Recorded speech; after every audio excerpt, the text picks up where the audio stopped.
Social media पर आपके पास channel Mahalakshmi है श्रवण बेलगोल से सीधा आपके पास भगवान बाहुबली की उतंग 58 फुट 8 की प्रतिमा के पास से आज बात करेंगे कुछ ऐसी बातें जो आपने आज तक नहीं जानी है। ऐसी अनोखी बातें, अरे जहां पर चामुंडराय ने सब कुछ त्याग दिया और वह खंभा जो उनके साथ है समता वह हवा में हो गया। विश्वास नहीं होता। चट्टानों के ऊपर मंदिर है, वह भी बगैर नींव का मंदिर 1000 साल से खड़ा हुआ है। विश्वास नहीं होगा। रत्नागिरी के रूप में मोक्ष द्वार के मंदिर ऐसे कभी नहीं दिखे होंगे। आपने कभी बाहुबली भगवान की प्रतिमा को देखा है? पद्मासन में नहीं देखा होगा। आज ऐसी अजूबे बात बहुत कुछ बताएंगे। 3 जगह, एक जगह सीढ़ियां किसी तीर्थ में नहीं, दुनिया में कहीं नहीं होंगी कि 3 तरह की सीढ़ियां एक बार चढ़ने के लिए कहीं नहीं मिली, वह बताएंगे। शुरुआत करते हैं आज के इस श्रवण बेलगोल के अंदर, पहुंचाते हैं आपके पास कुछ अनोखी बात। गए कई बार पर नहीं जान पाए आप। बस 625 सीढ़ियां चढ़ने से पहले यह शिलालेख, 559 शिलालेख हैं इस श्रवण बेलगोल में, बताएंगे उनके बारे में। सबसे पहले यह शिलालेख आता है 6ठी से 19वीं सदी तक के शिलालेख हैं ये। इधर विंध्यगिरी जिस पर हम चढ़ रहे हैं और उधर है चंद्रगिरी। चंद्रगिरी में ज़्यादा शिलालेख हैं। और यहाँ पर लिखा हुआ है, यहाँ पर लिखा है 982वीं ईस्वी के अंदर चामुंडराय ने ये प्रतिमा को बनवाया। पर बनी थी ये, स्थापना हुई थी जब कहते ना बुढ़िया की लुटिया गजब कर गई। 12 मार्च 981 दिन था वह जिस दिन उस लुटिया के अभिषेक से चल नीचे आया था। बस इन्हीं सीढ़ियों चढ़ना है। पर इस शिलालेख से बहुत कुछ मिलता है। अनेकों शिलालेख हैं यहाँ पर। सबसे ज़्यादा शिलालेखों का इतिहास कन्नड़, तमिल, मराठी का यहीं मिलता है। हाँ, शिलालेख बताते हैं हम कैसे हैं। इसे चढ़ते हैं यहाँ से तो 172 शिलालेख हैं यहाँ पर, अधिकांश प्राचीन कन्नड़ के। सामने चंद्रगिरी पर 274 शिलालेख हैं। 80 यहाँ नीचे हैं और 33 यहाँ आसपास के गाँव के अंदर शिलालेख हैं। प्राचीन कन्नड़ में हैं, तमिल में भी है और कुछ तो मराठी में है। प्रतिमा के ऊपर भी तीनों भाषाओं में लिखा गया है। क्या लिखा गया है? पर आज आपके पास इन सीढ़ियों से कुछ एक इतिहास रचते हैं, एक नई बात करते हैं। बस चढ़ना शुरू करते हैं। उधर सूर्य उदय करने से पहले ही, कहते हैं उसकी पौ फटने से पहले ही चढ़ना शुरू कर देते हैं। छोटे छोटे कदम बढ़ा पाते हैं हम, तो इसलिए धीरे धीरे चढ़ पाते हैं। और हाँ, ये क्या 1 2 3, दुनिया में आपने आज तक कहीं भी ऐसा नहीं देखा होगा तो 3 तरह की सीढ़ियां एक साथ। जी हाँ, पैदल चढ़ने के लिए इलेक्ट्रॉनिक वाली बात नहीं कर रहे, इलेक्ट्रिक है नहीं है, लिफ्ट की बात नहीं कर रहे हैं। ये तीनों सीढ़ियां एक साथ चढ़ने के लिए ऐसा कहीं कोई तीर्थ नहीं है, कोई ऐसा घराना नहीं, कोई ऐसा माल नहीं, कोई कुछ नहीं है कि जहाँ एक साथ 3 सीढ़ियाँ चढ़ने के लिए बनी हो। और वह भी 1-2 नहीं है, 40 50 60 नहीं है, 625 सीढ़ियाँ। यह इतिहास यहाँ का अनोखा है। आज सिर्फ अनोखी बात करेंगे जो आप देख चुके हैं पर पता नहीं चलता है। हम चल रहे हैं बीच वाली सीढ़ी से। बीच वाली सीढ़ी यानी जो ऊंची है, नीची है, छोटी है, बड़ी है, पर सबसे प्राचीन है। आज से लगभग 120 साल पहले यह सीढ़ियाँ बनी थी। बीच वाले की बात कर रहे हैं। भारतवर्षीय दिगंबर जैन तीर्थक्षेत्र कमेटी ने शिखर जी की सीढ़ियाँ बनवाई थी और यह सीढ़ियाँ आज से 120 साल पहले, बस उसी का अनुभव के लिए हम बीच वाली सीढ़ी से चढ़ रहे थे। कहीं चट्टान आ जाती है, कहीं उखड़ी आती है, कहीं उखड़ी आती है, पर मज़ा तो इसी पर चढ़ने का था। दाईं तरफ ये सीढ़ी है, वह बनी थी 1993 में। सीढ़ी ये 625-26 है, वो 640 हो गई, यानी ऊंचाई उनकी थोड़ी कम करके एक साथ कर दी गई।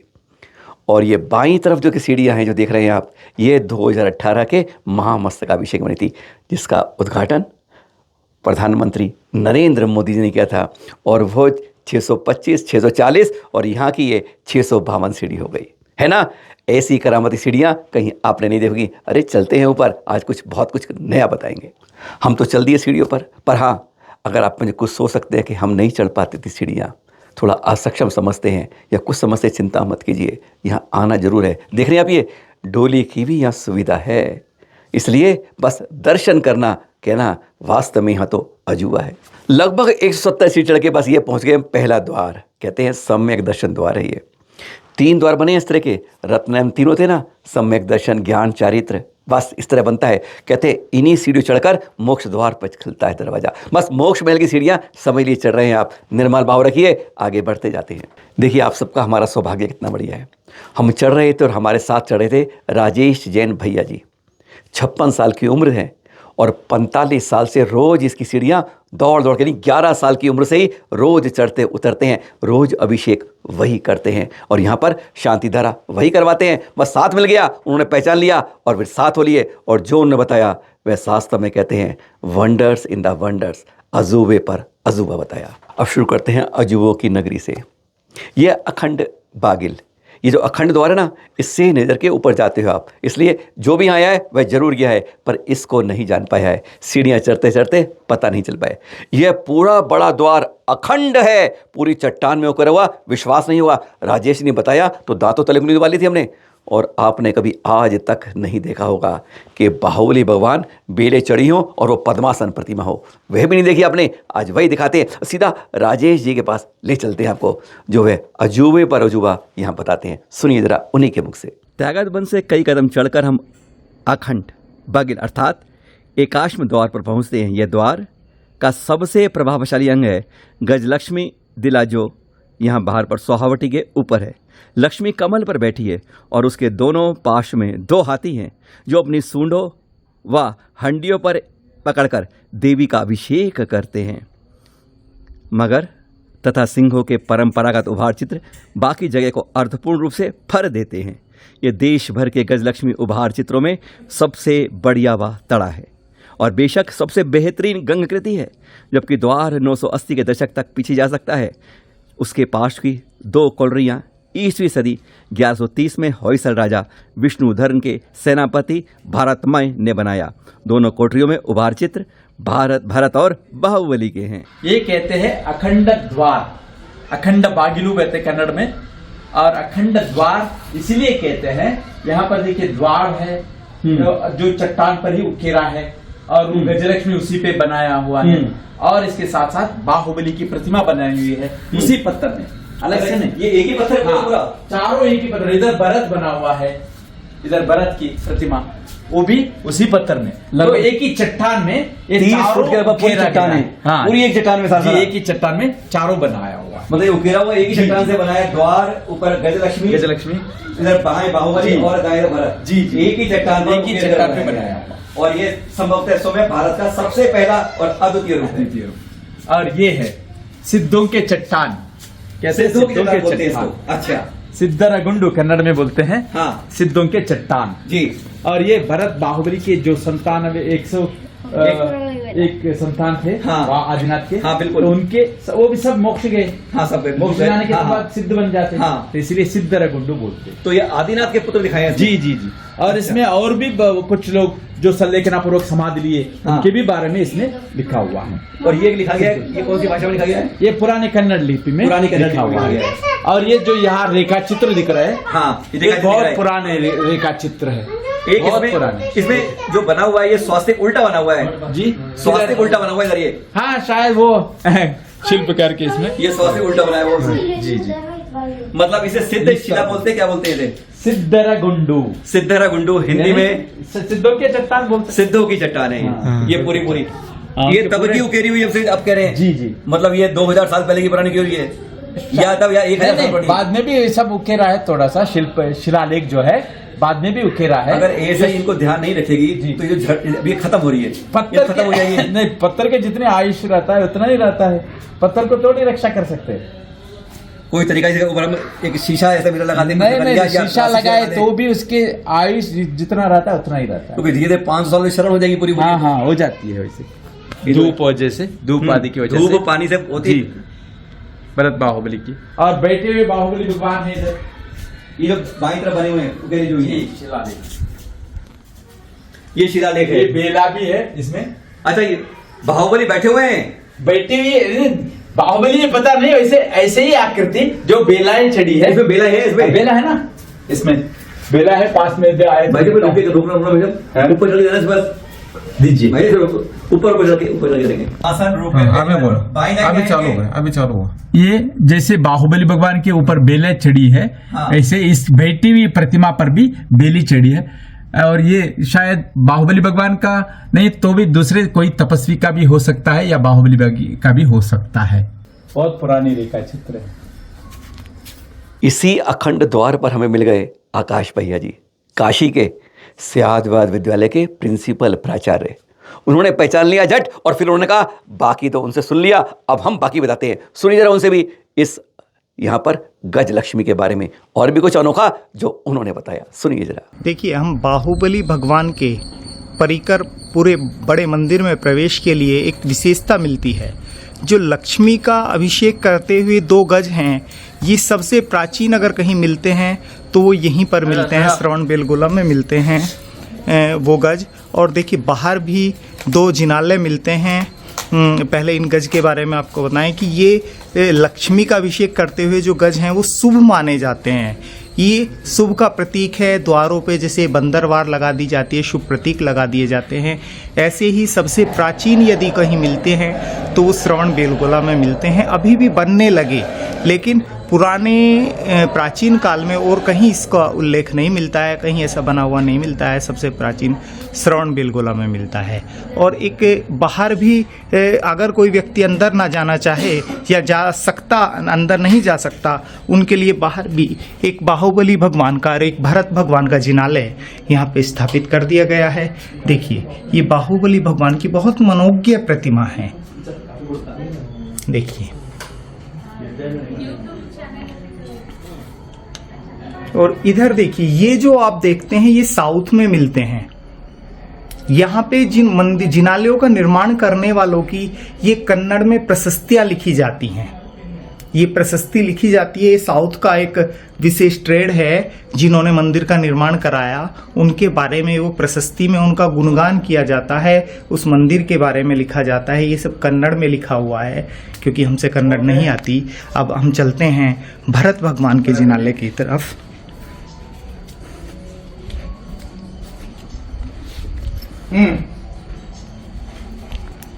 ये देखिए, ये भरत भगवान का जिनालय है। भरत और बाहुबली आदिनाथ भगवान के सुपुत्र थे। मनोज्ञ प्रतिमा, नाशा दृष्टि। और हम पहुंच गए अब त्याग कंध पर। इस स्तंभ पर चामुंडराय का कहते हैं यहीं पर उन्होंने अपना सारा सर्वस्व जितना परिया सब दान कर दिया, एक एक कर दिया और फिर ध्यान और चल दिए। ऐसा गजब पाजुबा है। कहते जब उन्होंने पूरा ध्यान किया तो ये जो पीछे स्तंभ देखेंगे अपना, जो अब दिखा रहे हैं बताएंगे, वह स्तंभ हवा में हो गया। विश्वास नहीं होता कि क्या कोई पाषाण का इतना विशाल स्तंभ, 30-35 फुट 40 फुट का इतना भारी स्तंभ, वह क्विंटलों में टनों में जिसका वजन हो, क्या वह दान करते करते उठ सकता है? आपको हमारी विश्वास नहीं होगा। पर हाँ, पहले हम यहाँ के शिलालेख पढ़ते हैं कि शिलालेख में क्या लिखा है, उसके बाद राजेश भैया जी से सारी बात सुनते हैं। सुनिए जरा। गोमेटगिरी पर्वत की ओर पढ़ते हुए अब हम गए हैं त्यागद कंब पर। यह भी ऐसे ही पूरा है अंदर, और ये है त्यागद कंब जो आप ये देख रहे हैं, त्यागद कंब। इसके बारे में जो लिखा गया है, छोटा खुला मंडप जिसमें एक परिसर ऊपरी मंजिल है, ऐतिहासिक दृष्टि से महत्वपूर्ण है। मंडप के केंद्र में विस्तृत रूप से उकेरा गया एक स्तंभ है जो कलात्मक सौंदर्य में अनुपम है। आंशिक सबूत यह बताता है कि त्यागद कुंभ यानी परित्याग कुंभ का परिवर्ती 10वीं सदी में बनाया गया। माना जाता है कि मंत्री चामुंडराय यहाँ गरीबों और सत्पात्रों को दान दिया करते थे, जो आप देख रहे हैं। लेकिन स्वीकार्य विचार तो यह है कि यहीं उसने अपने जीवन सहित सभी ऐहिक ज्यादतों को, यहाँ अपनी जो इतनी ज्यादत थी उसका त्याग किया। सदी लता पुष्पव्रत विन्यास रमणीय कारीगरी और स्पष्ट लकीरें स्पष्ट रूप से उत्कीर्ण कंग कारीगरी को दिखा देती हैं। तहखाने पर जो मूल शिलालेख है वह तकरीबन ईस्वी 1200 ईस्वी में हेगड़े कंडक ने मिटाया। इस हेगड़े ने स्तंभ पर यक्ष की मूर्ति को बिठाया और उसकी पीठिका पर अपना अभिलेख लिखाया। इसमें से कुछ 500 साल बाद ईंटों और गारे से ऊपरी मंजिल बनवाई गई थी। This has been written on the ASI this शिलालेख। गिर ना जाए इसलिए। राजेंद्र जी बता रहे हैं ये त्याग स्तंभ जो है, देख रहे हैं आप, ये चामुंडराय यहीं पर अपना परिग्रह खत्म किया, उसने सबको दान दिया और कहते हैं समाधि भी यहीं हुई थी। असली बात पता क्या बता रहे राजेंद्र जी, आप देखेंगे, कह रहे हैं ये जो है जगह देख रहे बीच में, ये जगह खाली आ रही है, ये खाली जगह, ये आर पार थी।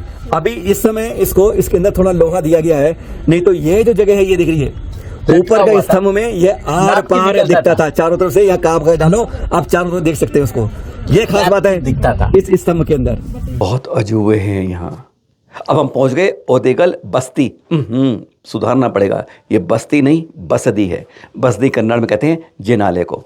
यहाँ पर ही है, बड़ी गजब की है, 1000 वर्ष से ज़्यादा प्राचीन है, बिना नींव की है। सोचिए एकदम ढलान वाले पहाड़ पर कैसे मंदिर टिका हुआ है, हैरानगी की बात है, बड़ा अजूबा हुआ है। यहाँ त्रिकूट जिनालय है और पता है पूरा का पूरा ये जिनालय एक शिलाखंड में बना हुआ है। विश्वास नहीं होता पर यह अजूबा ही अजूबा है। एक बार आपने कभी देखा होगा, अर्घ चढ़ाया होगा, पर इसका इतिहास नहीं जाना होगा। आज वही दिखा रहे हैं, अजूबे पर अजूबा, वंडर्स ऑफ द वंडर्स। सुनिए जरा। वदेगल और त्रिकूट मंदिर भी बताते हैं। त्रिकूट मंदिर इसलिए बताते हैं, अंदर 3 भगवान के वेदी है।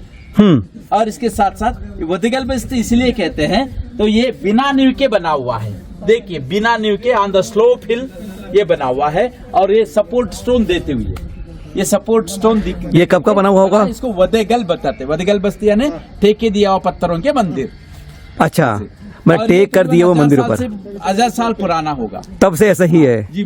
कहते हैं चावंड राय ने ही बनवाया करके भी कुछ बताते हैं। हाँ। चावंड राय के नाम से दूसरे भी बनवाए होंगे, और चावंड राय के नाम से बनवाया है। इस त्रिकूट में जो है प्रतिमाएं, जो 3 प्रतिमाएं हैं, और ये बगैर नींव के चट्टान पर खड़ा है 1000 वर्ष से। देख रहे हैं आप, ये सपोर्ट के साथ। यहाँ पर एक नया विस्मयकारी, आपको जो जानकारियां नहीं मिल पाती हैं वह यहाँ राजेंद्र जी से आपको मिली। ये है वदेगल बसदी, बिना नींव के बना हुआ, ठेके दिए पत्थरों के आधार से खड़ी है ये मंदिर। और ये मंदिर वदेगल बस्ती बोलते हैं या त्रिकूट मंदिर भी बोलते हैं।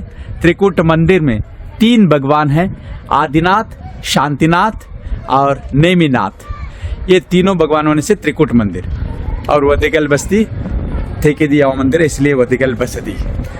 और यहाँ पर देखिए इसकी स्टोरी भी बताई हुई है। और इस मंदिर को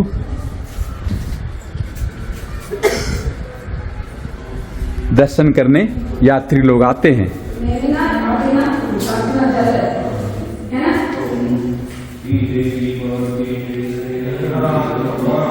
ये है शांतिनाथ भगवान। शांतिनाथ भगवान के सुंदर प्रतिमा, सिंहासन भी है। करीबन ये 5 फुट की प्रतिमा वेदी सहित 8 फुट की है। और ये देखिए नवरंग मंडप, जहाँ पर भगवान के लिए नृत्य सेवा चलती थी, ये नवरंग मंडप। नवरंग मंडप के बाद आइए भगवान श्री आदिनाथ स्वामी के ये यहाँ पर भी रोजाना नित्य पूजा चलती है। और आदिनाथ भगवान के जो समोसर में विराजमान रहते हैं वैसे विराजमान है, छत्र, छमर और सिंहासन और पूरे अष्ट प्रातिहार्य सहित ये भगवान के विराजमान हैं। और इनके कंधों पर बाल है जो जटाधारी बोलते हैं, और ये सिर्फ आदिनाथ भगवान के लिए ही ये जटाधारी होते हैं। तो आप देख सकते हैं इतनी सुंदर प्रतिमा, भव्य प्रतिमा भगवान के।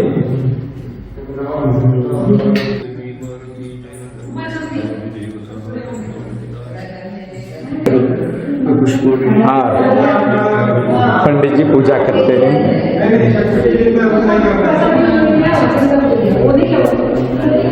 और है ये नेमिनाथ भगवान, नेमिनाथ भगवान की सुंदर प्रतिमा, तीसरे भगवान, 23वां तीर्थंकर नेमिनाथ भगवान के मंदिर। करीबन 1000 साल पुराना यह मंदिर कहते हैं चावंड राय द्वारा निर्मित हुआ था। आपको रोचकता आ रही है और किसी को उपासी आ रही है। बस अरे कितनी और लंबा बोलोगे? नहीं, आज टेलर दिखा रहे हैं, झांकी दिखा रहे हैं, पिक्चर बाद में बताएंगे। क्योंकि बुढ़िया की लुटिया गजब कर गई, वह आपकी मूर्ति दिखाएंगे। क्षेत्रपाल ऐसे क्या गजब की मूर्ति है कि वह एक साथ मस्तक और चरण पर देखती है, वह अजूबत है। आपको मालूम है बाहुबली वानी कितनी जुल्फे हैं? कभी सोचा भी नहीं होगा, गिनकर बनी हुई हैं अदाकार के द्वारा। अरे पत्तियाँ कितनी हैं नहीं बता सकते, वह बताएंगे। पीछे से दिखाएंगे, आगे मुस्कुराएंगे। वह जाति बताएंगे जो 1000 वर्ष यानी 981 जो जाति आज भी यहाँ पर संगीत वाद्य वही बजाती है, वही पीढ़ी चलती आ रही है, उनसे मिलाएंगे। अभी बहुत कुछ बताएंगे आपको, अभिषेक और शांति का कराएंगे, साथ मिल के आएंगे। पर आज इतना ही। बाकी कहते हैं मन इतना कर दें आज भूख से प्यासा बना दे और फिर इतना मन कर जाए कि आप पहुंच जाएं इस बाहुबली भगवान पर। बाकी करेंगे बाद में आपके साथ, पर आज इतना ही करते हैं। सादर जय जिनेंद्र के साथ।